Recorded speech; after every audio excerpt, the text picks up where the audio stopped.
English form of some common things which happen in our daily life. I swear you never heard about this before.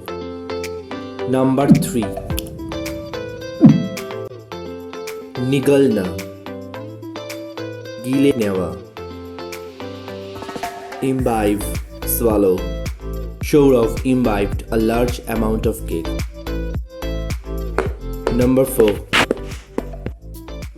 Chabana. Chibano. Mastication, chew. Every human should masticate their food before imbibe it. Number 5. आवाज करके खाना पीना. आवाज करे खावा. Slurp. Slurping is considered to be a bad manner. Number 6. बहुत तेजी से बहुत ज़्यादा खाना पीना. कांडे पिंडे खावा. Guzzle. Max was very hungry and guzzled all food he had stored.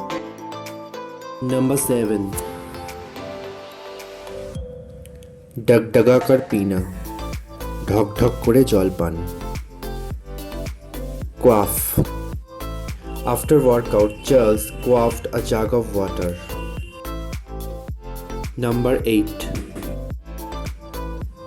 थोड़ा थोड़ा करके पीना. धीरे धीरे जलपान. Sip. Alex took a sip of tea.